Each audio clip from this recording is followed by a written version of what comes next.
Evening, everybody. Welcome to a special episode of I'm Not Sure What. It's a crossover. We're doing a thing, reaching across the country, arms open wide. We're sitting down tonight as a joint venture to prove that Ontario and Alberta don't have to be fighting always. We can be besties. We're doing a bit of a joint venture tonight with The Breakdown and the 905er podcast, which is, I'm told, operating out of a 416 area code. I could be wrong, but I'm gonna throw it over to the host of that to correct everything I just said. Well, yeah, thank you, Nate, very much. And no, we're very much not in the 416, because that would just be a scandal unto itself that I don't think we could ever live down. No, we're very much Roland, Tanner, and myself are very much alive and well in the 905 area code, which is for those in Alberta who are wondering what the heck's a 905er. We are the area code surrounding Toronto that is in the midst of reshaping itself into a more dynamic part of the country to live in. And Roland and I are part of that, trying to that definition of what exactly is the 905 region going to turn into. You know what? It's actually, sorry, Alberta listeners, but it's actually the 905 that's pretty much made you, given you a liberal federal government for the last however long. It's down to us. I'm sorry. It's very much that suburban area around Toronto that just votes. Well, how it votes one way or the other, either can PC at a provincial level or liberal or a federal level in recent history, has swung the election one way or the other. So that's kind of why we started. So you're like the Calgary of Ontario, then? Yeah, that could be a new motto. In all kinds of ways. Yeah. I mean, it's and we're also, I don't know if this applies to Calgary, but it certainly applies to the 905. It's a region that doesn't get into news much. It's the term 905er is kind of a slur that people from Toronto say, oh, all these darn 905ers coming into our city and clogging up the bars. You know, it's a kind of wasteland of suburban boringness is the myth. And we kind of set up the podcast to try and counter that a bit. You know, I'm not going to lie, that element does exist, but there's also some really vibrant cities. There's huge diversity in terms of the population, in terms of where it comes from, in terms of new immigrants, in terms of everything, and about 4 million people, which is, you know, let's face it, bigger than quite a few provinces in terms of population, living in this place that basically gets ignored by Toronto media just as much as, say, Western Canada often gets ignored by Toronto media. So we kind of felt it was important to try and cover the area and the area's specific needs in its own right, rather than always in the kind of shadow of Toronto. So it sounds like you're doing like the 905 is calling. A little bit. And yeah, just trying to, you know, wake people up to, I mean, and I'm sure this has happened in Alberta too. You know, local media has basically died. Traditional local media, print media, has died, and there are the rotting carcasses of a few local newspapers still exist, but they're pretty bad. You know, a city like we both used to live in Burlington, which is just, you know, about an hour outside Toronto. I now live in Hamilton, which is the next city along, but you know, a city like Burlington, which is not particularly big, it's about, I don't know, 450,000 people. I kind of know, 180,000 people, something like that. Used to have 4 newspapers back in the day, coming out a couple of times a week. Now there's one, and it's a joke. You know, with the greatest of respect to the people who work for it, it's not their fault, but it is a joke. So what's going on and where people live just doesn't get covered in the way that it used to at all anymore, and someone's got to do it. Yeah, we've got an outlet that tries to do that, and they do a pretty good job, but they do more deep dive kind of stuff. They're called the Sprawl here in Calgary. I have their sticker on my water bottle because I'm cool like that. But I think I've come across them. Yeah, they're amazing. Jeremy Clauses with the Sprawl does amazing. But I know that they're struggling for the readership, and we've certainly seen the erosion of. I mean, I think most of what we read in the Calgary Herald or the Calgary Sun is written largely out of Toronto, except for a Mhm. couple of the editorials. But it's gone from the Calgary Herald and the Calgary Sun being two entirely separate newspapers to now, if you buy a copy of the Calgary Herald, you're buying all of the same articles that appear in the Sun. You're just getting slightly less colorful advertising. Well, that's So- the problem that we saw, that we found, was that everything was just it was literally the same. It'd be the same articles reprinted in various papers in the 905 supposedly local newspapers.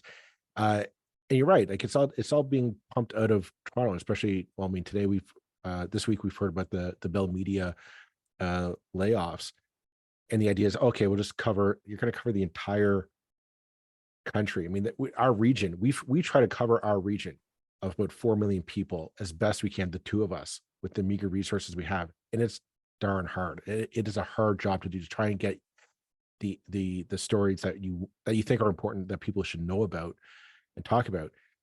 I can't imagine saying, okay, you're going to try all that, plus let's throw in, Manitoba, Saskatchewan, Alberta, and BC, and all other provinces. You're going to be able to get those stories that are important to to those living in the small towns across the country.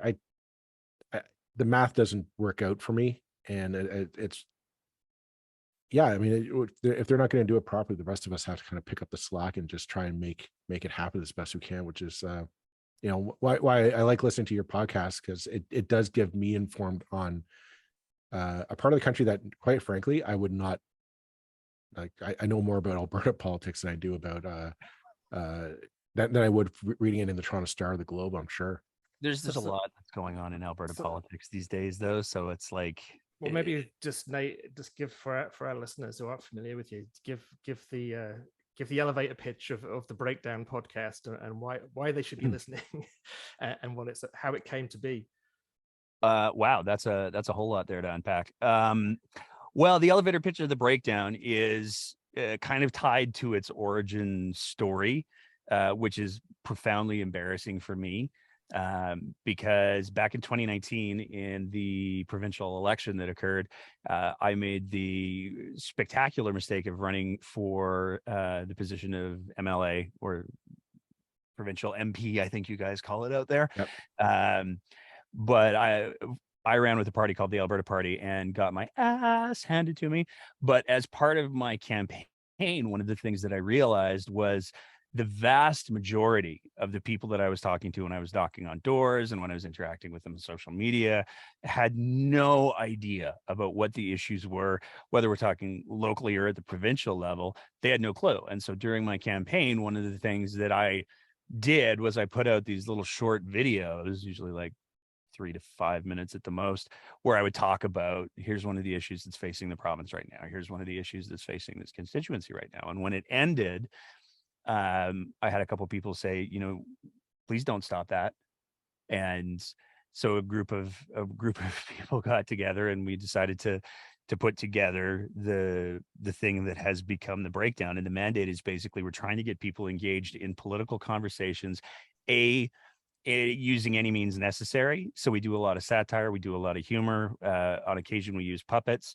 And at the same time, we also try to encourage the idea of having conversations, because far too often the political discourse, especially in Alberta, is you're wrong and I don't want to hear anything else. And that only, I mean, we're seeing more and more the polarization that's yielded here in this province. And so the idea of the show is maybe we can have some conversations about politics without it turning into a shouting match, and at the same time, maybe we can have a little bit of fun too. And so that's what we try to do. It's a great. I've That was a listened to long few, elevator ride. I apologize. no, it's a tall building to get to the top, for sure. But I've listened to a couple of your episodes, and you do a great job. I especially, there's one episode I listened to, your interview with Charles Adler a little while ago. And if you get a chance, folks, go search in Nate's back catalog for that one. It's a really fascinating talk about the state of Canadian media from the king of Canadian media, Charles Adler, and just it's a really informative kind of come to reality kind of episode on the state of the kind of what we've been talking about, just kind of giving some meat on the bones to it. I do recommend you go listen to it, folks, if you get a chance to. Like and subscribe, as the kids say. Yes, absolutely. Which is kind of why, I reached out to you back when the Alberta provincial election was still happening, and there seemed to be, Well, it still is. well, okay. Well, I mean, for those of us who don't live in Alberta, I understood it is it's over, it's done. It was pretty definitive. But I reached out to you because at the time it looked like there was going to be a shift in power. That at the time Rachel Notley looked like she might win. Obviously, spoiler alert for those of you who don't know, she did not. Danielle Smith won a majority government, and she. Now, I'm hoping that you're not going to correct me. She is the premier of Alberta, correct? Yes, for now. Okay. What's been A whole happening? bunch of What have we background that goes missed? on there. So there's two things that have happened, which is why I made the joke about the election isn't actually over. There are two constituencies where the difference in votes was less than 100. And so that triggered an automatic recount through Elections Alberta. But when Elections Alberta does the recount, what they do is they look at all of the votes that were cast on election day. Now, the two people who got punted are two previously fairly high profile UCP MLAs, and one very, very high profile cabinet minister, Tyler Shandro. He lost by, I think it's like 25 votes now, 24 votes or something like that. And the next step in that process, should someone choose to pursue it, is somebody can file for a judicial recount. And the word came out today that both of those constituencies, the UCP has come forward and said, we want judicial recounts going on. So now all of the votes that were cast in all of the places and all of the things are going to get recounted, and it's going to be supervised by a judge. So it's not going to make a difference in who's forming government. Danielle Smith will be the premier for, at the very least, a little while.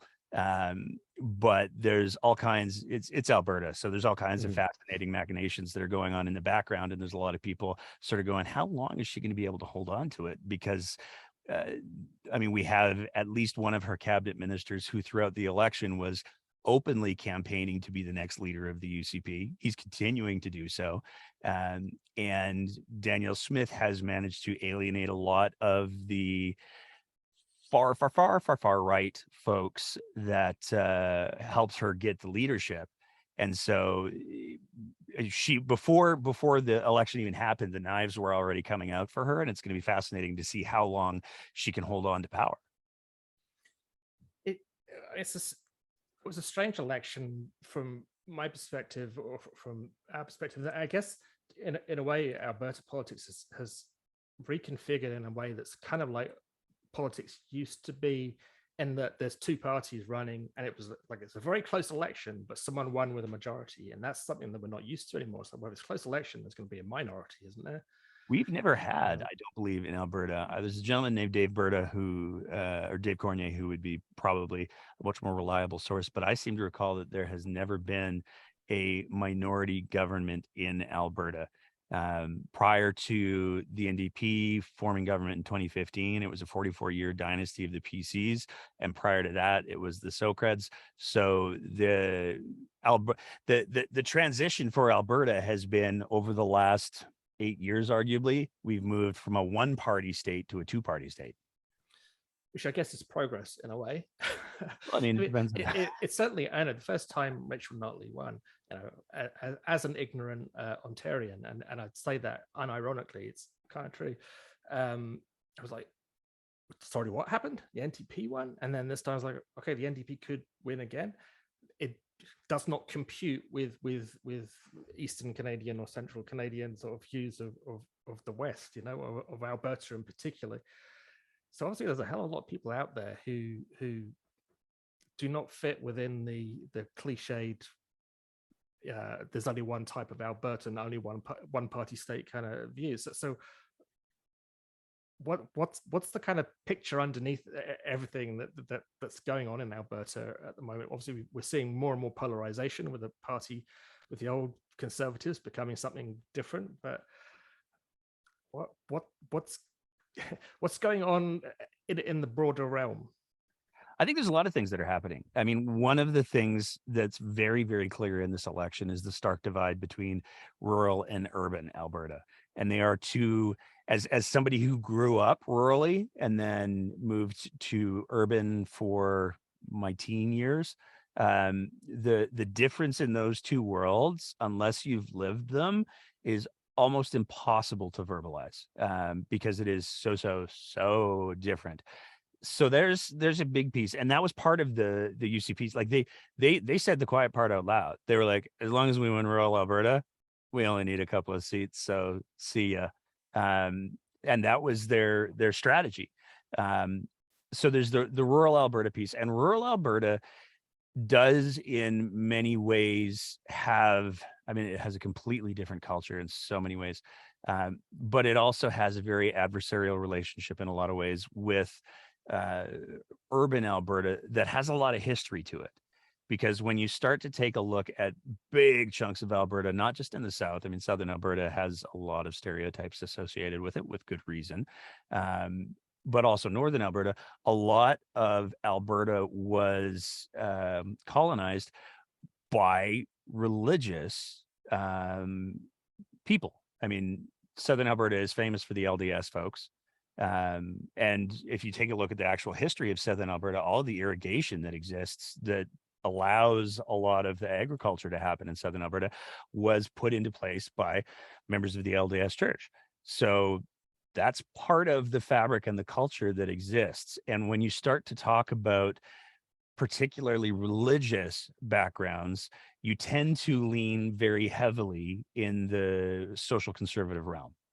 Now you juxtapose that with the major municipalities like Calgary and Edmonton. Edmonton's been a much more socially progressive city for quite some time.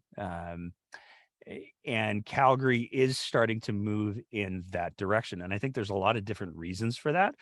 One of them is certainly we're starting to see more young people who are being more engaged in the things. We're losing a lot of them, unfortunately.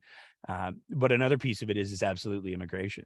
There has been a major shift in Calgary and Edmonton in regards to people are coming to Calgary and Edmonton from other parts of the country, but also a lot of other parts of the world. And it's creating a very different and new dynamic.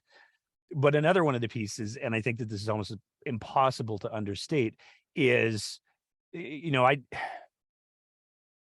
Alberta's polarized in a really weird way. And I say it's a really weird way because on one hand, we have the UCP under Danielle Smith, which is the Wild Rose 2.0.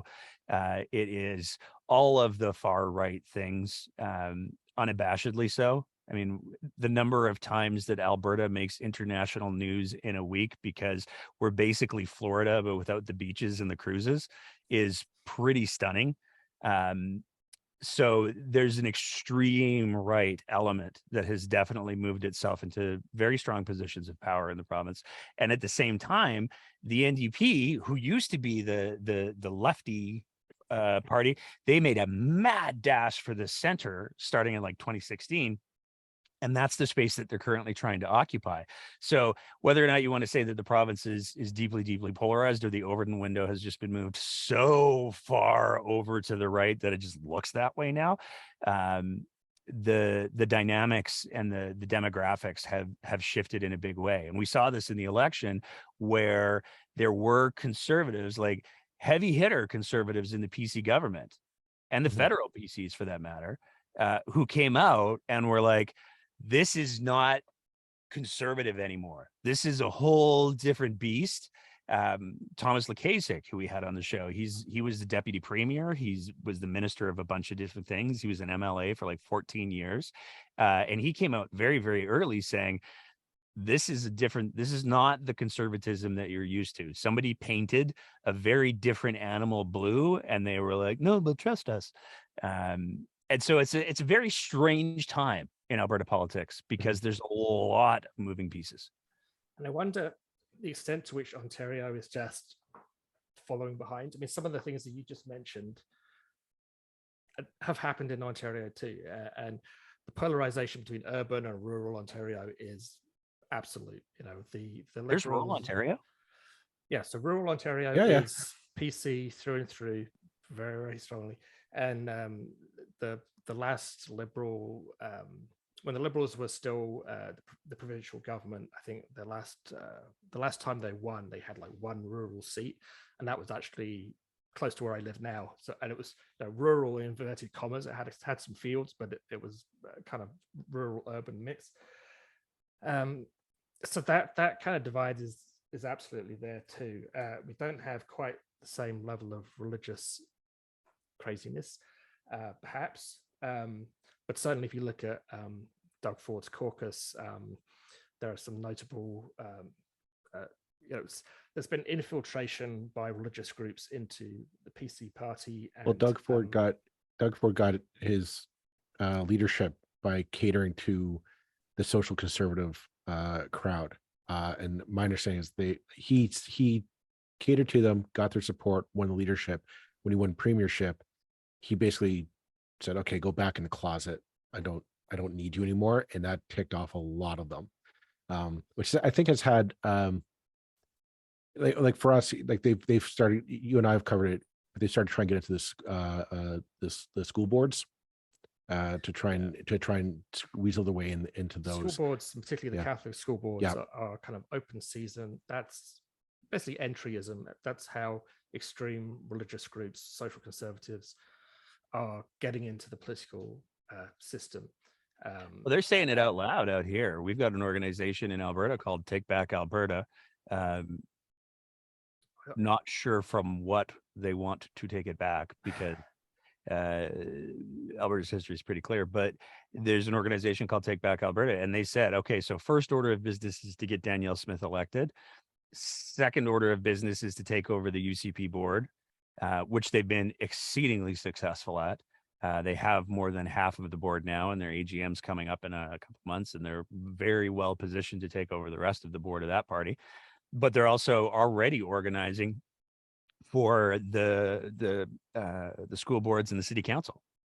The thing is, it's not actually like you. Both Joel and myself have a history of both being involved in party politics as kind of volunteers and staffers, and actually running for office as well. I ran for council back in 2018. And Joel, you actually ran for the school board. Yep. We were both equally successful as you. The trauma is real, but what you do realize from having been involved in it is like there's so few people who actually get up and join a political party that it's not that difficult to say, okay, I need 100 friends or 200 friends, particularly if you're a member of a church or a religious organization of whatever kind. Okay, you all just need to come along, cast your vote today, so that we can get, and it's partly down to secular Canadians being so bad at organizing themselves that the religious groups or whatever groups, whatever single interest groups that don't necessarily share the interests of the party they're infiltrating can do it so damn easily, really. Was that your experience in Alberta as well? I mean, yeah. I mean, I've said it before on the show, and I've said it before in other places as well, that one of the things that sets the right apart, and I'm air quoting that because it's such a broad term, is the tendency for there to be some sort of religious background, especially in Alberta. And so when you have people who have religious backgrounds, they have some experience already with evangelizing. Mm-hmm. And the big difference between the right and the left in Alberta is the right will go, hey, we're just not going to stop. We're going to keep going no matter what. And it doesn't matter if people don't like us. We believe in this cause. We believe that our own personal stakes are such that we have to remain invested in it. I mean, it overlaps unbelievably well with some practitioners of some faiths he tried to hedge, as he said it. But when you take a look at the left in Alberta, the reaction, am I allowed to swear on this thing? Oh yeah. Okay, cool. CRTC can't stop us yet. So They can't. No, don't. I don't want to have that conversation again today. But you take a look at the left, and as soon as the left is presented with something that they don't like, they go, "Ah, fuck it, I'm out," and that's it, and they walk away, and they go try to start their own little club until somebody does that to them, and there's no commitment in anywhere near the same realm as you see on the right. And the other thing that the right is really, really good at, because of that sort of evangelical background, is they've already identified, well, you got to get them young. So they have, especially on the right, they have an incredibly effective networking and organizational skills when it comes to, well, let's make sure that we get the youth involved. You take a look at some of the press secretaries and some of the early appointments that went into the Jason Kenney government, and the overwhelming majority of staffers that were put into quite high positions were like 25 and under. Right. No previous experience other than party work. Well, that's the thing with, like, here in Ontario, again, if I want to say, I think we're just, the right is just a few steps behind the Albertan right, and it's because I think you're right. It comes down to, like, being able to be disciplined. Like, the right is very disciplined in being able to say, okay, what's our end goal, and the compromises that you have to make in politics along the way. The right can very much say, I can deal with this because it's all on my path towards the victory that I want to achieve, whatever it is. The left, those compromises, I'd rather win that ideological victory of, well, at least my integrity and my convictions are pure, than say, yeah, but that means you lose the war.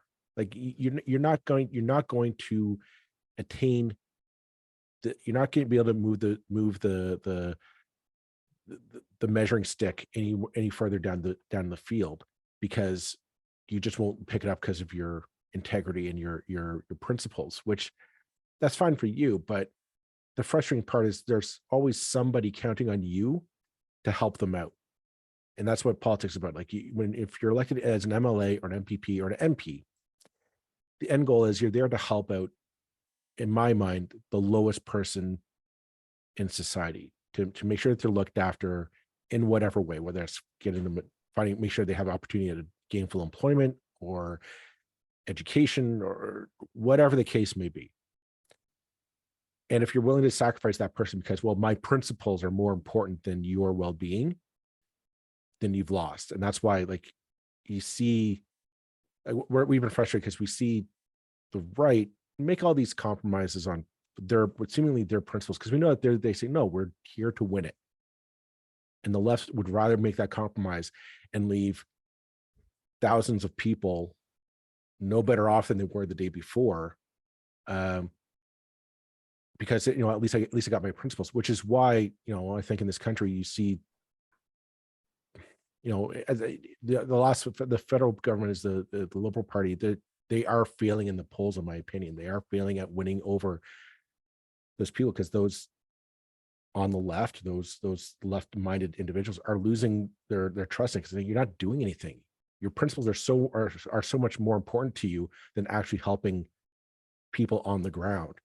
And I don't even know if it's about the principles, though, with the left. Like, the beef that I have with the left is that if you say, like, one of the thing that blows my mind is there's no question that the bent of the breakdown is progressive. Like, there's just no, I mean, our one of our rules of engagement is nobody gets a pass. So it doesn't matter what side of the political spectrum on. If you're behaving badly, then we're going to call you out and probably make some jokes at your expense. But at the end of the day, there's no question that the breakdown has a progressive bent to things. That being said, we get more tips and information from folks on the right than we do certainly in the last 6 months, from folks on the left, because we did a series at the beginning of, I want to say 2022, where we took a look at the problems that exist inside of political parties. And we sat down with a couple of people who were former NDP staffers. We sat down with a couple of people who were former NDP MLAs and ministers, and they kind of talked about, here's where the culture is fundamentally broken. And what it comes down to is, in conservative circles, there is an awareness that even if I disagree with you, I can still work with you to move things forward potentially. And we might not agree on all the things, and we might not move the things forward that I want. Like, I'm not going to get all the things that I want, but maybe we can work on some things collaboratively, and on the other parts, we'll just say, fuck you. Whereas progressives, the left, certainly in Alberta, if you are perceived in any way to have slighted them, then it's game over. They won't talk to you. They won't acknowledge your existence. They won't work with you in any sort of collaborative way. It's done. And it's fascinating because it's just their way of hobbling themselves. Like, there was a recent incident, and this was actually really educational for everybody who works on the show, because there was what appeared to be a memo that was announcing that the former chief medical officer of health, Dr. Henshaw, had been hired back to Alberta Health Services, working in a totally different portfolio. It aligned perfectly with when her contract with BC terminated. It was presented and formatted in all of the right ways. And we amplified it, and we said, well, that'd be pretty wild. And it turns out, it appears that it was inaccurate. It was a forgery. We immediately said, okay, we got taken. Just goes to show misinformation is a bitch, y'all. But the response from some of the progressive media was to say, see, look, they suck. And it's like, you never see any other media outlet. And we're not journalists. I want to be clear that the breakdown, we make that very, very clear, because we use fucking puppets, for Christ's sakes. But we're not journalists. But when you see other media outlets, you don't see them taking a victory lap when somebody else falls down, and you don't see them invalidating them. You see them go, that sucks for them, but we don't need to punch down. We're not going to do that, because it invalidates the entire culture. But there's a tendency for progressives to go, we're better. And that's just them getting in their own way. And it's really, really unfortunate, because I think it's one of the things ultimately that really hurt the NDP in the last provincial election. I mean, that's another thing that's very familiar. I mean, here, obviously, Ontario, there are basically liberal. If you're talking about urban Ontario, there are liberal cities, there are NDP cities, and boy, no vitriol is greater than the hatred of a liberal or an NDP volunteer for the other party. Far greater than the loathing for the Conservatives. And it's like, well, and then you look, at the last election, we sort of did episodes going through the platforms, because it's like, well, nobody else ever reads them, so why don't we actually just take a look at it? And it's like, in all honesty, the NDP platform could have been written by the Liberals. The Liberal platform could have been written by the NDP. The difference was so small. It was tiny. And it's like, and you assholes are gonna carry on arguing and guarantee that the PCs win another election. We just interviewed one of the leadership candidates for the Liberal Party the other week. Basically, I think he said, I'd have to go back and check. Basically, that I'm not even thinking about the next election. We're looking at 2 elections down. It's like, we're dealing with a kind of crisis in education, a crisis in healthcare. And you're saying, we're not even going to, we're just building. We're not going to try and win the next one. When there's a clear majority of Ontarians at every election who will happily vote NDP or Liberal, but cannot get themselves organized to pick one or the other. It's so frustrating.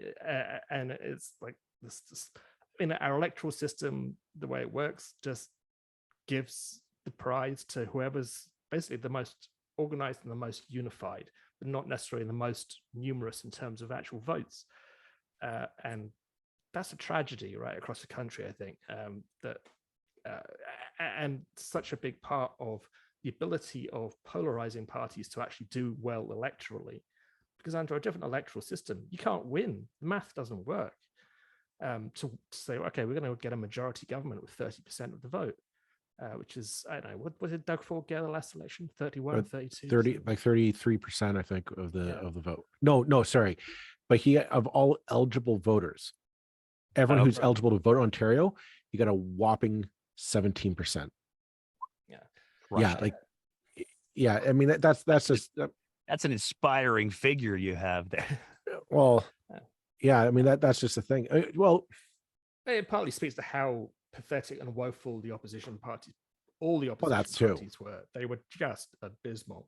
That's the wild thing about this last Alberta election, though, is like, if you take a look at the UCP platform and the NDP platform, with one or two exceptions, it's the same platform, like the similarities. And there were a lot of people who commented on, like, so what's, like, it's the same platform. But the NDP made the fatal mistake of announcing that they were going to increase corporate taxes, and that allowed the UCP to say, I mean, it was a 3% increase that they were looking at, but 3% of 8 is apparently like 36% or something. And so the UCP not only got to campaign on saying, look, the NDP want to raise taxes, but they also got to say, and they want to raise them by 38%. That's what they're going to do to you. And that was, especially in somewhere like Battleground Calgary, that was a huge delineating factor. But if you take a look at the vast majority of the rest of the platforms, there was a stunning number of similarities. I mean, and the PCs here don't even put out a platform anymore. They're just like, hey, we've got Doug, vote for us. That is the complete. You laugh, but Roland is absolutely 100% correct on that. That's as much as we could figure out in the last campaign. That was their strategy. Just vote Doug. Yeah, but the Greens, the Liberals, the NDP, they'd obviously read each other's platforms. They're structured the same. They've got the same basic talking points. They're using the same language. They're the same fucking platforms. It's so annoying. And it's like I was just thinking, it's like the generals, back in in the First World War, where the generals of the armies sort of refused to accept that they were in a trench warfare, battle of attrition. They were like, okay, we need the cavalry, because any minute now we're going to get out of these trenches and go charging across the fields, just like it's 1815 again. And the political parties behaving like that. It's like, okay, well, we just need to keep on doing the same thing, because sooner or later, everybody's going to realize that we're the best, and they're all going to unify behind us, and then we'll be off to the races. And it's like, but that's not how politics works anymore. We're so much more fractured as a society. Plus, you've got three parties basically serving up the same thing and pretending that they're different. What the hell do we expect to happen? I don't know. How do we fix this? Well, I mean, the delineating factor, there was one huge delineating factor in the election, and it was the leaders. We had, on one hand, Danielle Smith, who, like, it's remarkable how she can't go more than like 48 hours without doing something that everybody goes, wait, what? It's truly stunning. I have to ask you, does she actually believe the stuff that she's saying, or is it like a gimmick to reach out to the SoCon components of her supporters? Like, I can't believe she can't actually believe all the stuff that she's saying to the microphone, does she? I think there's a couple of different factors. Like, I've only met her twice, and there's a fascinating thing about Smith. I've talked to a lot of people who spent a lot of time with her, especially when she was in the legislature, and the consensus seems to be that Danielle Smith is very, very good at, and she's a very strong orator. So, like, if you give her a script, she can do extraordinarily well. She is a compelling speaker, which drives people crazy, because when she doesn't have a script, the stuff that comes out of her mouth is, I mean, you can go, she's got a locals page, which is, I'm told, it's like a paid per view social media platform. I have not looked at it that closely. Fortunately, there's somebody who's does work with the show who is a subscriber, and they do they wade through that, so I don't have to, which is awesome. But it's a place where Danielle Smith has largely said, hey, what if all ideas are welcome? What if we just say, you know what, if you have a thought, say it, let's see what happens. And unfortunately, what happens when you do that sort of thing is you have people who don't understand complex issues, who try to reduce those complex issues to something that they can understand. And in that process, they make a lot of shit up. And this is part of the reason why we see Danielle Smith on her first day as premier, after she swore in her cabinet, she was like, oh, the WEF are the worst. She got that from her audience. She is historically, when she was in the legislature, what I've been told is that when she was in question period, she would have questions that were given to her, and she could read those, and she could sound really, really good and compelling when she read them. But if you got her off script, she was lost. And if you got her off her talking points that she's committed to memory, she's lost. And we saw that when she was in radio, because when she was doing radio after her political career, she would welcome all viewpoints, and she absorbed some of those. I mean, she's someone who shared out the famous tweet where she was like, hey, hydroxychloroquine cures COVID 100%. She doesn't have the filters that say, hey, before I say this thing, let me just think about it for a second. She doesn't have that.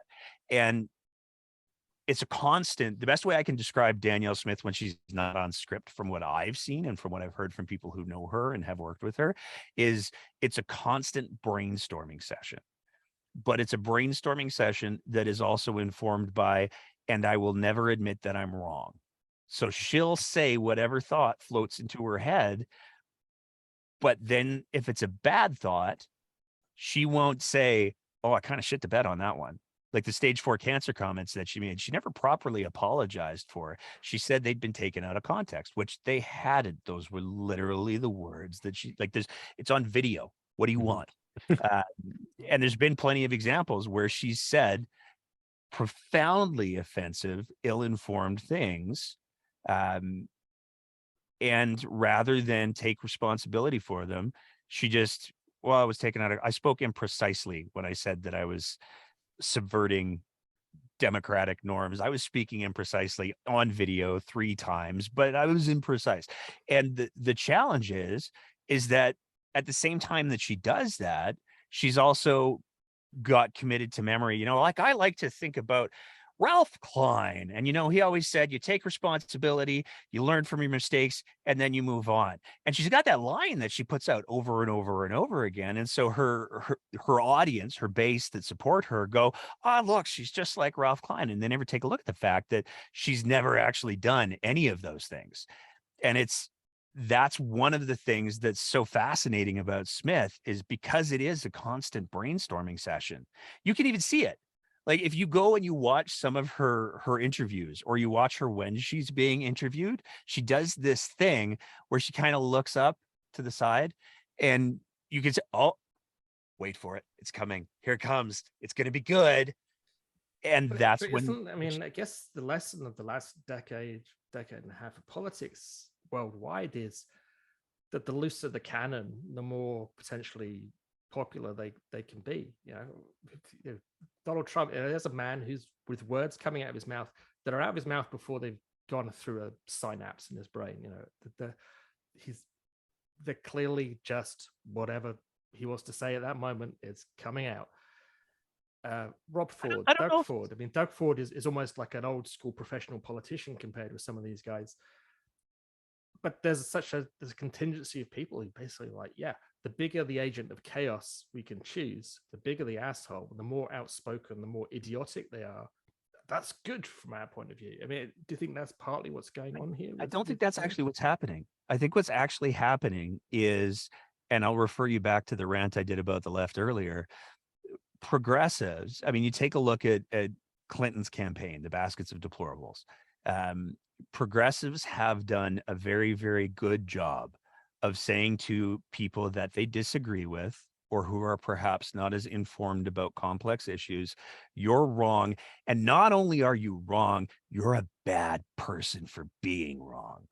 And so when you get somebody like Donald Trump, when you get somebody like Danielle Smith, who comes out and she says all the things that you've been thinking, now you're okay to be you again.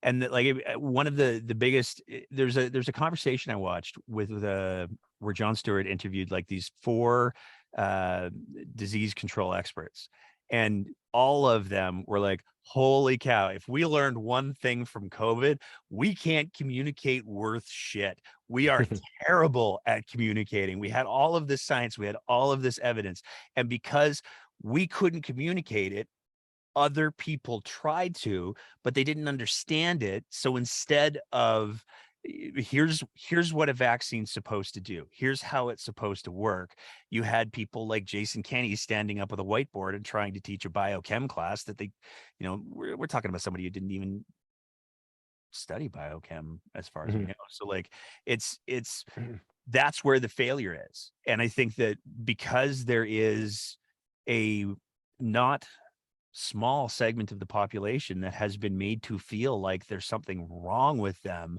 for what they believe, as opposed to saying, let's bring you along. Right. When you have somebody like a Trump or a Smith who says, you know what, fuck those guys. They have been judging you. They have been pushing you down. They are trying to take away everything that you want. They are the other.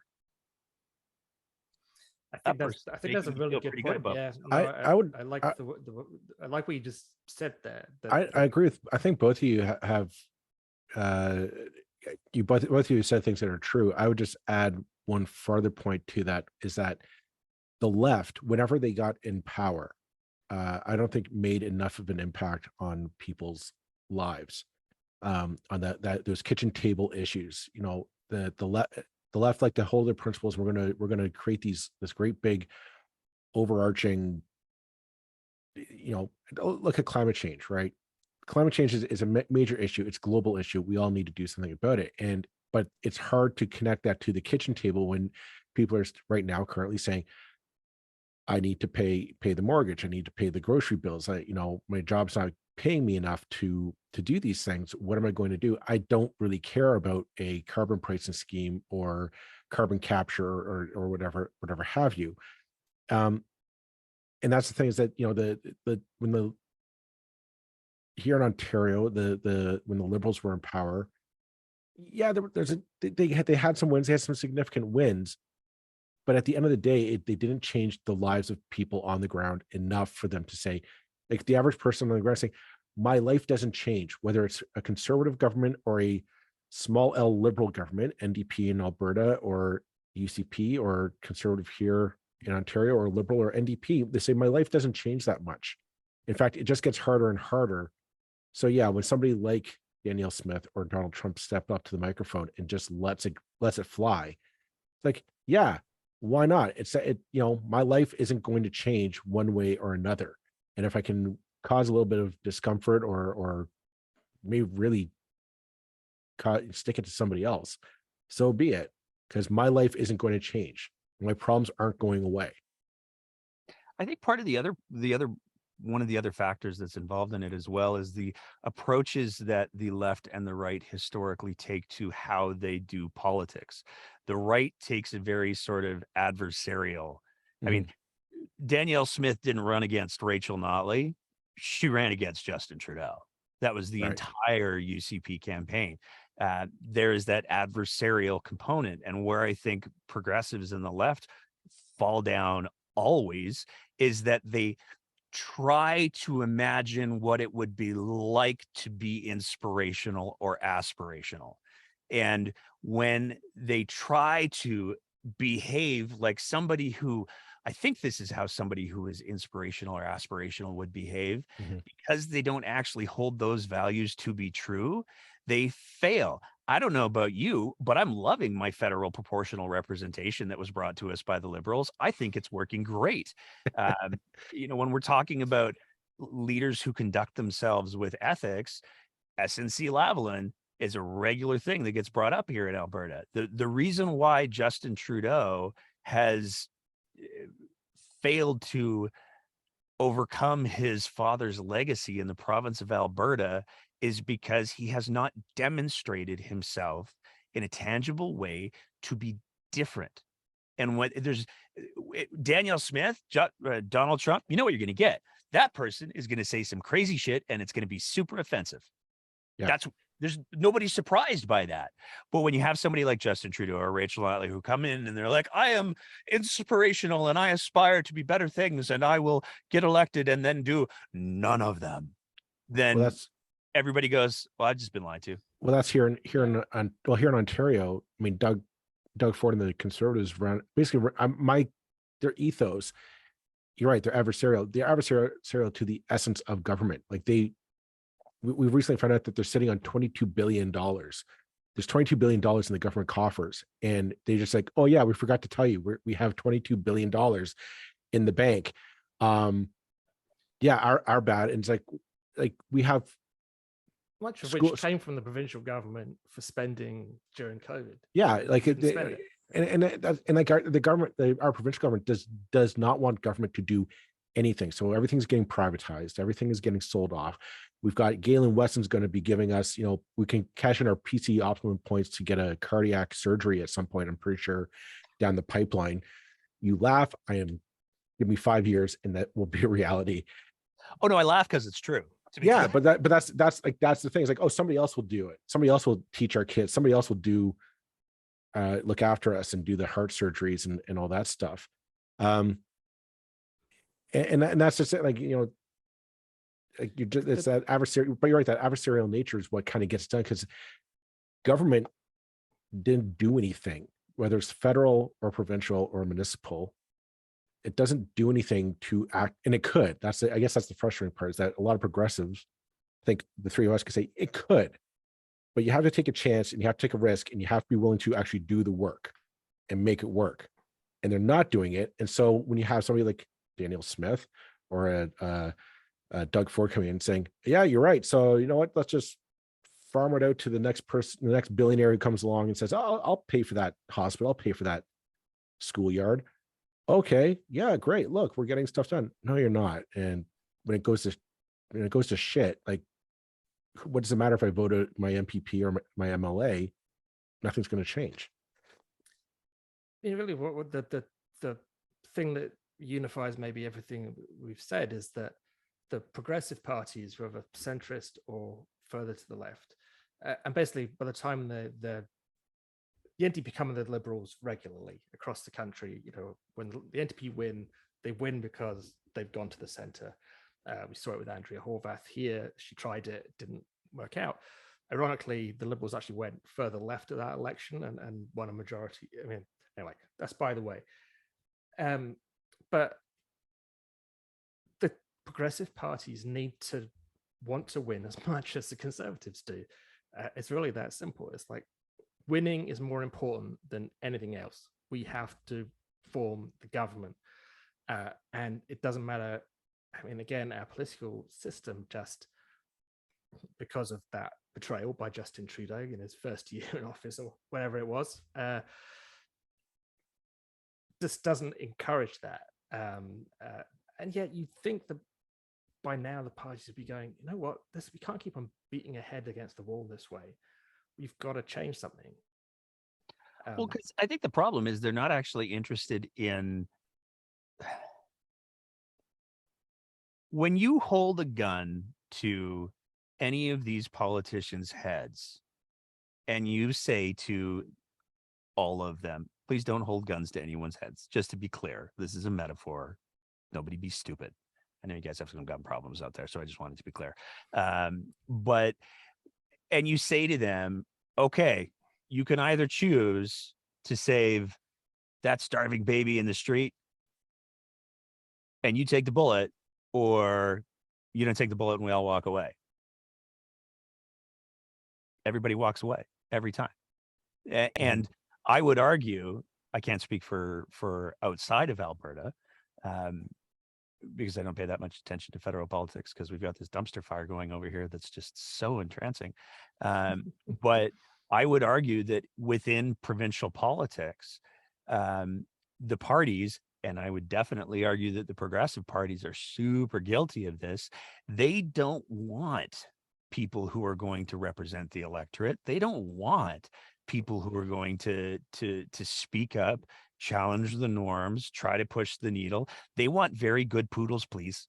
And if you can be a very, very good show poodle, and Mhm. if you tick off a certain number of the things that we want for this particular constituency, then you can come and play, and you can be a very good show poodle. And again, this is where I go back to the conversations that we had with Stephanie McLean and Robin Luff and some of the NDP staffers. They were very, very clear that if you played ball and you did what you were told, you got a treat. But if you didn't, then you got spanked hard. And it's that piece that I think progressive parties have to figure out how they're going to solve. Because you know what, if you want to be inspiring and aspirational, you're going to have to be willing to accept a couple of loose cannons that aren't always going to be perfectly in line with coiffed hair. You're going to need to have some, you're going to need to recognize you need some people who are willing to get a little bit of blood on their knuckles from time to time, because that's what people demand. And if you aren't willing to provide that because your desire for message control is so complete, then enjoy being the opposition forever. Mhm. It's really the tragedy of the media, it's the tragedy of the whole political system, that we all get furious that politicians just to be a backbench MLA or a backbench MPP is a truly shitty job. You have no power, no influence. You're just voting fodder to walk through the lobbies and vote the way you're told. You don't get to write your own speeches. You don't get anything. You're handed a piece of paper. A good day, you get to read out a piece of paper that was actually written by some 25-year-old staffer who's completely unaccountable, but who is working in the premier's office. It's a shit job. And we're expecting like our brightest and smartest people to want to go and do that. Well, they don't, increasingly. And Because they don't want to sell out. Certainly with the right, they don't even want those guys running for them. It's like, no, we don't want smart people. We want drones. We want people who will be silent and obedient. And I think the public totally gets that on a kind of profound level, even though people can be spectacularly uninformed about particularly provincial politics, because we're all obsessed with, I'm like you, I'm not remotely obsessed with federal politics. That's generally, I find it very boring. But most people watch Paralympics or watch whatever, and it's the federal stuff that they pay attention to, and they know nothing about the provincial story. But I do think that at a kind of deep level, people get that this isn't the way it's supposed to work. That even if you have a good MPP, they're just part of this system that they should be able to speak their mind. They should be able to represent their ridings, and they don't, and they can't. And if they did, they would be fired. And Robin I think Luff was. yeah, I mean that's the root of the kind of cynicism that underlies everything, I think. And it's also why when you get squeaky wheels and loose cannons, people are like, okay, well, they may be an asshole, but at least they're an asshole who's clearly not controlled by some backroom staffer. You can see the attraction, can't you? I mean, if I was the NDP and I was picking candidates for this last election, I would have had a quota of loose cannons. I would have said, okay, so I got 87. I want, I don't know, 10 that we know we're not going to be able to control inside the legislature. We know that they're going to be dogfighters in for the issues that they're passionate about. We know that's going to happen. We'll have 10. But instead of them making any room for those, they go, we will have 87 very good poodles, please. Mhm. And we saw it where there was a First Nations candidate here in Calgary who got the nomination, and she called out the Stampede Board and some of the large corporations on social media. I think it was a tweet. I'm working from memory. I could be wrong. And it wasn't like,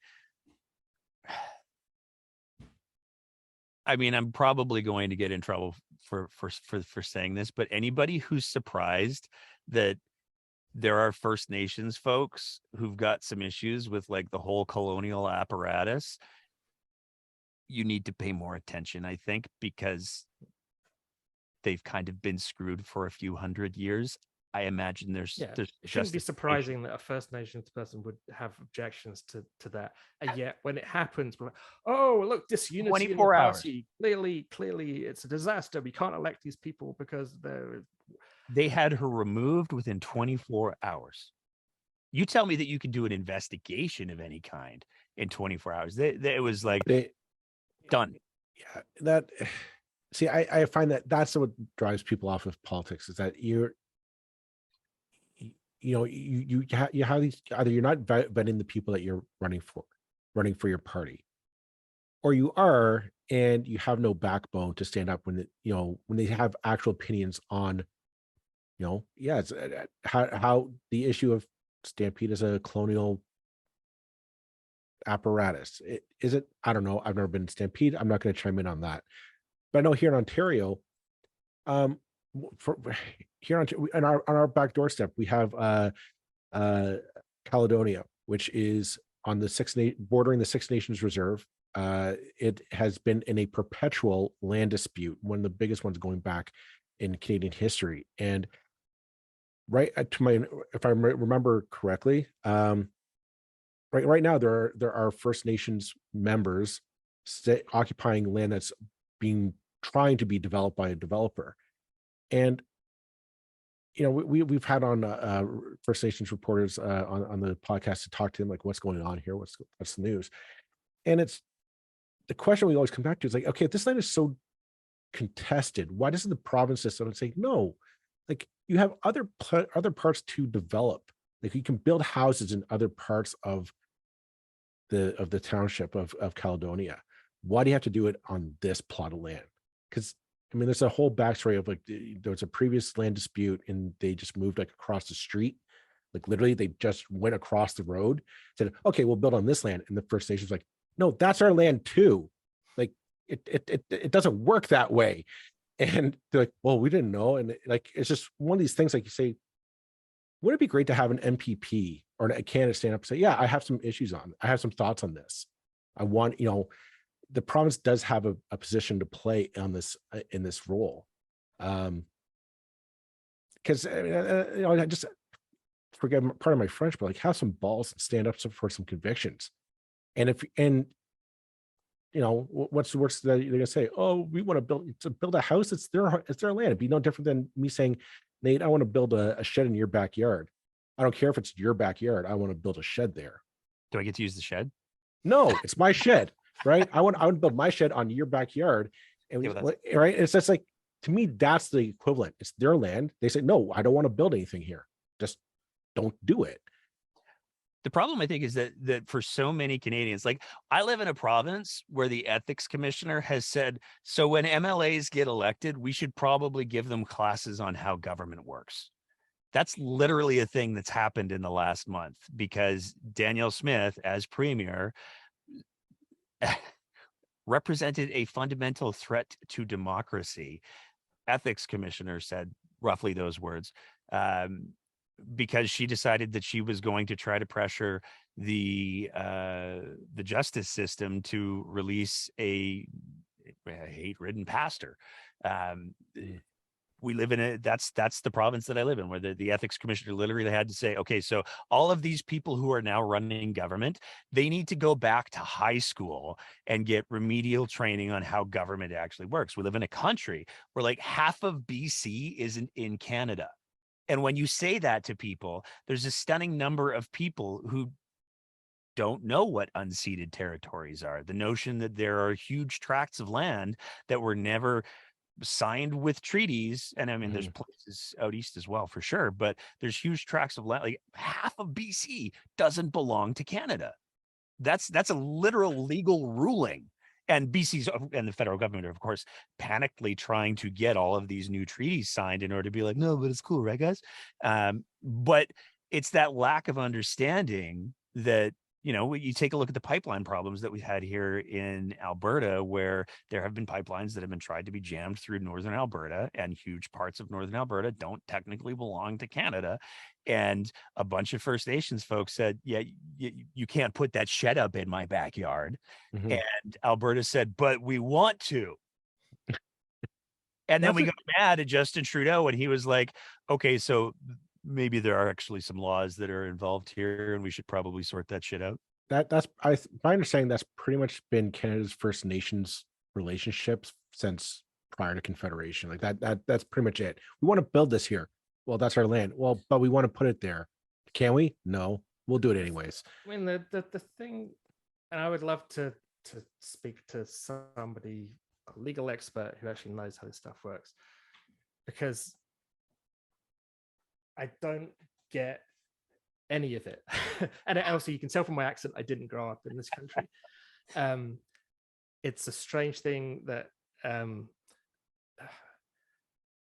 to see, say, First Nations people going to a Ontario court to say that land belongs to them, where it's like, well, you predate the court. How does the court get to have a say in this? How did we persuade the First Nations to use our legal system? Oh, to we didn't. decide? Well, We didn't. exactly. We didn't persuade them. We forced them to 100%. And I'll use this as an opportunity to plug an amazing book that I think every Canadian should read. 21 Things You Probably Don't Know About the Indian Act. That should be mandatory reading for every Canadian, because I got on the bookshelf back there. there you go. Yeah. That is, if you want to know how badly Canada, for literally hundreds of years, fucked First Nations and Indigenous peoples, and just said, you know what, we're just going to take this stuff, and if you don't like it, then we're going to take your kids and we're going to train the savage out of them. Like that is our history. And to not acknowledge that, and to have people in positions of power, to have people in positions of government who can't wrap their heads around the fact that these are ongoing issues, and you can't just run a pipeline through land that isn't part of the fucking country.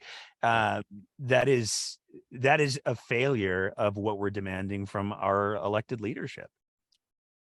Yeah, and like we've got the same issue here in Ontario. I mean, everyone would remember in Ontario I want to say it was a while ago, but it wasn't really, when Doug Ford pushed through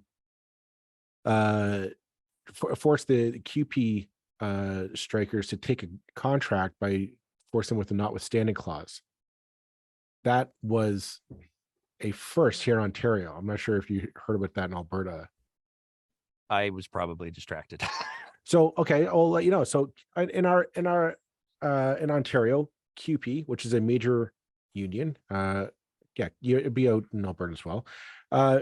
In our schools, basically the custodial staff and some of the administrative staff, they were striking or going to be striking, I should say, as they were in negotiations for a new contract. Rather than negotiate in good faith, Doug Ford and Stephen Lecce, the Minister of Education, imposed a contract on them and said, you are going to accept it, and we're going to force you to accept it by invoking the notwithstanding clause on them. First time it was ever used in labor negotiations between government and a participating party. That got every union in this province up in arms. Even the unions that Doug Ford had won over in the previous election, they all got up in arms. We never saw solidarity in this level, I think, ever. The number of unions who were potentially going to strike showed in solidarity, and basically had to step back. But it was more shocking the fact that the premier, in order to get his point with a labor dispute, was going to throw in the nuclear option of the notwithstanding clause. I think a lot of people just sat back and said, oh my God, like how like, do you understand how this works, or what the point of this clause is? Like you had. And that incident also showed, because Doug Ford did climb down, and he basically said, okay, I'm not going to do that after all. And in one day, the labor movement was able to do what the opposition parties haven't managed to do in That's true. best part of a decade. And not only have they not been able to do it, the opposition parties they're not even on the same planet as that. That they, the idea that the opposition holds the government to account in Ontario is just, since 2018, has just not been the case. They've just and partly COVID had a role. I get that, but it's an absolute joke, the extent to which, and if you're in the opposition parties, to be fair to them, you can't, partly because they're so damn boring, they can't get on TV, they can't get on radio. No one wants to listen to politicians anymore. Well, the terrible speaker. Yeah, I mean, the new NDP leader here, Marit Stiles, who came very highly recommended by everybody. I have yet to see her speak in any capacity. You know what the funny thing is, Nate? You said they're horrible speakers. I agree when they have a microphone in front of them, because we've had politicians on this podcast, and when we turn off the mic, say, "Okay, the recording's done," we have the best conversations with them. Oh yeah, and it's I was like, you have conversations like, "This is what you really think of the matter. Like, this is fantastic." Say just say that. Just do that at the microphone, and you'll win people over. People are like, "Wow, I've never heard that before," and they never do it. We say just say that. Next time you're on a press conference, say that. That's what people want to hear. And they never do. And I say, well, okay, fine. You can do the scripted lines, but the biggest crime in politics is to be boring. Oh yeah. And yet we have created a system that breeds boringness. And that the only person who's allowed to have a personality is the leader, and often they're struggling. Backbenchers have to be as boring as possible. And then we wonder why people don't vote anymore, why everybody's turned off by the whole thing. The only way out of this is to sort of release the hounds, let them speak. We have an opposition MLA in Alberta who is incredibly well-spoken. When she goes in the legislature, or even when she's speaking casually, she is an incredibly powerful speaker. She is charismatic. She is personable. She has an incredible social media footprint when she chooses to exercise it. Oh, but she's gay. And so what we see with the NDP, oh no, I agree with you, man. Totally. That shouldn't matter. Who cares? This, I know. Yeah. But what we saw was this incredibly charismatic, personable, relatable individual who any other time other than the election is one of the people that the NDP pushed to the front, was relegated in effect to traveling the province and door knocking. We didn't see her at a single press conference. She didn't make a single NDP announcement. And that is, again, exactly what you're talking about. Like, they have the people who are incredibly compelling and are subject matter experts. I mean, this person has an extensive background. I'll tell you what my biggest beef is with the NDP in Alberta right now. And I've said this before, but you got me kind of going now, so I'm going to lean right into it. There is a media outlet that we have out here that is, unfortunately, it's starting to gain national reach. We're very sorry. It's called the Western Standard. And they published an editorial 6 months ago, give or take, where it was some hack who decided that he was going to speculate on the LGBTQ nightmare world that would exist if the NDP won the election and this MLA was made to be the Minister of Education. And there would be trans story times going on in all of the public schools. And that person later turned around and said, yeah, so that was clickbait, wasn't it? I totally leaned into all the dog whistles. I probably shouldn't have done that. And he issued an apology. So, do with that what you will, but the Western Standard never apologized. And the NDP's response was to say, well, we're not going to take any questions from the Western Standard. We're going to freeze them out now because that was rude and disrespectful. And that became one of the bigger topics that went on throughout the provincial election, because Western Standard would send their reporters out and the NDP would go, "We're not talking to you." And that became a narrative in and of itself. And I said since day one, what the NDP should have said is, you know what? You're goddamn right. If we get elected, Janice Irwin is going to be one of the most amazing education ministers that this province has ever seen. And all of your fear mongering about things that are never going to happen, we're never going to do. Trans story time is never going to be a curriculum item. If that's something a school decides to do, have a conversation with that school. The Minister of Education's job is to make sure that education is properly funded, class sizes are managed, and there is literally no one who's running in this election who is more qualified to be the Minister of Education than Janice Irwin. So thanks for the idea, Western Standard. Next question. That's what they should have done. And I think that makes a really key, really important point. I feel like politicians who are successful, and you may not be politicians who listen to this podcast but they were successful in their day.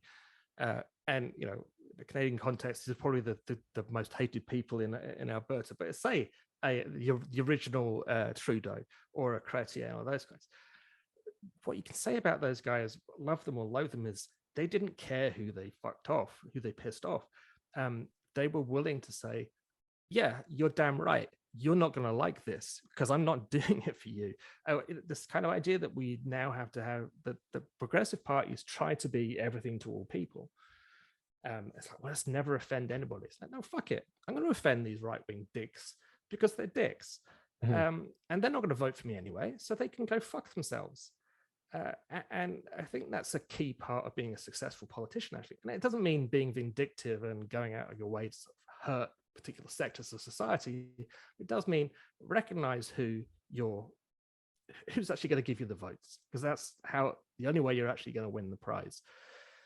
And you're never going to get 100% of the votes. The Conservatives are very good at recognizing exactly who's going to vote for them, going after for them, and they don't care that they're pissing off all the mung bean eating pinko liberals like me. They won't speak to me. They won't call me. We are just in the outer darkness as far as they're concerned. They don't need my world to give them a single vote. What I don't understand about the left-right divide in politics is that the right constantly isolates itself. The right honestly will always go into that bubble of social conservatism. It seems, regardless where you are in the country, either we will not talk to outside voices. At least on our podcast, we've reached out to progressive conservatives and conservatives to come on and say, we don't get your point of view. That's what we want to talk to you. We have questions. We're not going to belittle you, but you got to explain this to us because we're not getting it. And they won't come talk to us because we're not in that. We know we're not in that conservative bubble. And I always puzzle is why people on the left always seem to want to go and play by their rules. And when you look at the math nationally, provincially, at the best that a right-wing government can really, a core group of people following them, it always seems to be at best 30%. A third of the population really say, no, those are my people. The rest of us are kind of I guess, just don't burn down the house when we give you the keys, is I think the majority of the Canadian population. And I always wonder, how is it that progressive people can't, they always want to play by the right-wing tune, right? Let's go for the clickbait, let's see how out conservative, how out right-wing we can play this game, as opposed to going to the progressive-minded folks, the everyday folks, say, yeah, we might have gay books in your kids' schools. Why? Because some of your kids are gay. That's the reality. It's no more conspiratorial than that, right? Gay people exist in Canada. They live and work alongside you. Yeah, maybe someone might want to read some books. Same as we're going to have Black and Indigenous authors as well on the shelves as well. Not because it's some agenda. It's just, why not? They have some nice stories to tell. That's it. I think a big part of it is progress isn't easy. No. Progress is hard, and it requires will, and it requires bravery, quite frankly. because there is a perception that exists that in order for somebody else to progress, I'm going to lose something.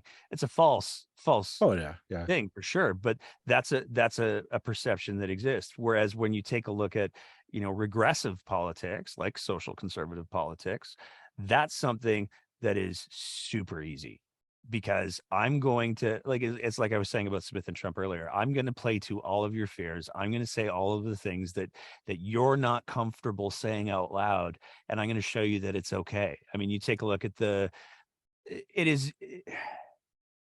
There was I can't remember. I still have to look this up because I've used this reference like 5 times in the last 2 weeks. But you know, you take a look at all of the fears that exist about LGBTQ2S plus people, and overwhelmingly, the loudest voices in the room are always men.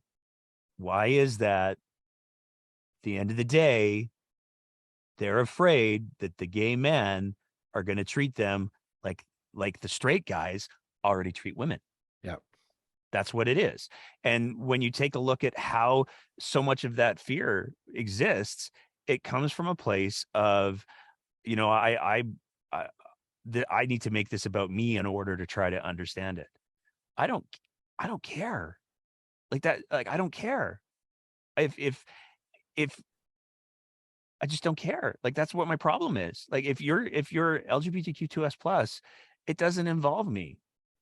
And so it doesn't involve me. But so many people can't wrap their head around the notion. I mean, we're having huge issues in Alberta right now with all of the fear mongering around trans stuff. And it's just like, We've had the same issues here in Ontario. We've had a York Catholic District School Board, which is a school board just literally just north of Toronto. They voted not to raise the pride flag during Pride Month. They're like, I think they're the only Catholic board so far in the province to have not voted to do that this year. But it's kind of started up a conversation about, like, why do we fund the Catholic school boards here in Ontario at this point? Because every other we're not going down that road. Does Alberta have elected school boards the same out there? I'm really showing my ignorance. We do, yeah. But and you they're don't very, have a very good at separate not weighing in Catholic on board. any of these issues. Yeah. The boards are, like we said earlier, they're a way for right-wing people to get an elected office easily, or relatively easily. So once they're in there, the only reason they're there is to make statements about issues that are no concern of theirs. I mean, school boards have no business trying to legislate on issues of sexuality and gender identity, but they have that platform. So that's what, why else would they be there? Because they're certainly not there because they want to talk about school board budgets, which is, actually the job. It's incredibly frustrating. I mean, we should maybe, my time is running up. I just say all our time's running. We shouldn't go on. We could talk forever. I'm sure about that. Yeah. We're definitely good at that. But I thought maybe the way to sort of bring this to a close is, with the new, well, it's not a new government, but the return of the existing government. I mean, what's next for Alberta with now what used to be a progressive conservative government now being very much a pretty far right conservative form of conservatism, beyond the kind of reform and even that old school, which used to be held up as a bugbear in Ontario, was like, beware reform and the Alliance and those guys. Well, now we've gone far beyond that. What's the impact? What's going to be the outcome of this election for Albertans? Well, that's a fascinating thing, because there's absolutely no way to know. I mean, as I alluded to earlier, there's a lot of people who are questioning how long Danielle Smith's going to be able to survive as premier. Whoever follows her is then going to largely determine the direction of things. But at the end of the day, I think the big takeaways for the province of Alberta, and we've seen it in the last week already. Danielle Smith announced that she would not in any way cooperate or engage in any conversations about transitioning Alberta's oil and gas. It's happening. Like, or those jobs. We've got robot trucks. Like, we've got giant robot trucks up in the oil sands that do all the driving now. It's all centralized. It's all automated. There's only more automation coming. Like, this notion that we're somehow going to be able to stop global economic trends and not get laid to waste is absolutely ridiculous. But that's the notion, and that's the platform that the provincial government is currently pursuing.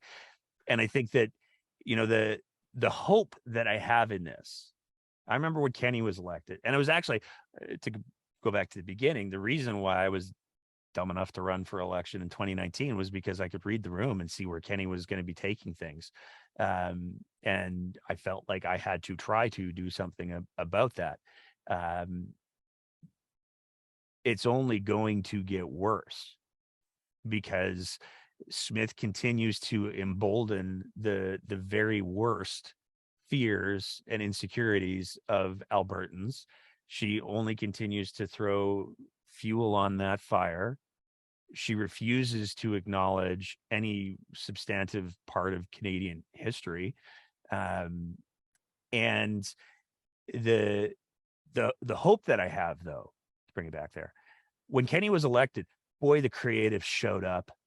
I mean, the quality of satire, the quality of content and graphic design, and some of my favorite T-shirts that I own are from like the first 6 months of the Kenny government, because the creatives showed up. They kind of petered out a little bit, though, and so I'm hoping that what people will do is get that creative again, and more so because God knows there's an embarrassment of riches to work with, but also recognize, I think that we need to have more conversations about what it means to be privileged. And this kind of goes to what you were talking about screen, where you were talking about the measure, you know, sort of, I'll paraphrase with a quote that I use all the time, but the measure of any society is how they take care of their weak and their infirm.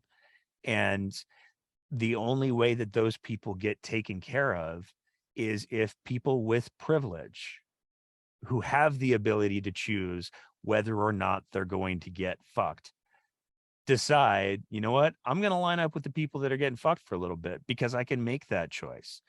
And I think that I'm already seeing, like, after the election, we had a lot of people go, I'm out. And there were some voices that said, you know, but if you leave, though, all of the people who can't won't have anybody to have their backs. And I think that there's a bigger conversation that's just in its very infancy, that's starting to go, hey, you know what?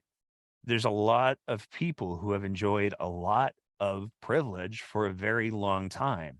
And I think that there's a lot of people who are coming to the realization that you will be defined. Your legacy as a human being, your family will be defined by how you choose to utilize that privilege. And I hope you do that. I find your remarks interesting. This is suitable, I guess, for the end of this episode. The original reason why I reached out to you to kind of do this was, like, here in the 905, Jason Kenney put up a bunch of posters in our bus shelters and in the subways and all whatnot, advertising. You can sell your house here in the 905 in Toronto and move out to Alberta, and you can sell your condo or your little townhouse, and you can get a big sprawling, 2-car garage, white picket fence in the whole backyard, in Calgary and in Edmonton or Lethbridge or any place in Alberta. And it seems to have worked, because there are people who are taking the Alberta people up on that offer to buy their house, and we're seeing this exodus from Ontario. I thought that if Rachel Notley had won, basically that exodus would be like the gas pedal would be stepped on that exodus, and people would just pick up, all the progressives who had money in Toronto and 905 just pick up and leave to go to Alberta. I'd be curious to know if that's going to stay the same now, because I think the Danielle Smith victory I don't think it's going to stop it, but I think it's not going to pick up speed. I'm curious to know, I guess what it comes down to is, like, the people leaving here they are progressives. They are people with money, education, very urbanized, who are leaving the 905, going to Alberta. How do you see that maybe changing the dynamic of Alberta politics in the long run? Because I get the feeling that this exodus from the 905 to Alberta isn't a temporary one. I hope not. Sincerely, I hope not. I hope that, I mean, y'all can keep your dicks, like keep your Thanks. you can have them, but I do hope that, I mean, I temper this with the concern that you're absolutely right. There's a lot of people who are doing a lot of really gross real estate investment right now, and it's driving rental prices that's possible as well. the roof. Yeah. Cough, Vancouver, cough. But I do hope that we do see more people who are of a more progressive bent who come to this province, because as much as we do have a little bit of a Smith problem, it's a big problem.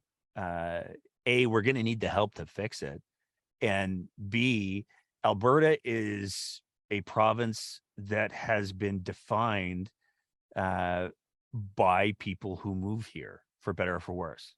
And I think that we've seen some of the worst, but I still believe that there's a great deal of opportunity for the better. And I think that if somebody is trying to make the decision, and they're not horrible people, of whether or not they should move to Alberta, we have great mountains. We've got all of the things. And if y'all have never had a Chinook, it's a game changer. Let me tell you, 10 degrees in February, that's delightful. And we don't have the wet cold that I keep hearing about in Ontario. Like, apparently Ontario, it's a wet cold. It gets into your bones. I'm not sure what that means. We just have cold, and then we get come here and find out, and you'll be jaded and miserable like the rest of us. But I do think that there's a very real. I hope Smith doesn't screw it up, because one of two things is going to happen. We will see people recognizing the potential that Alberta has to offer. And there's lots, don't get me wrong.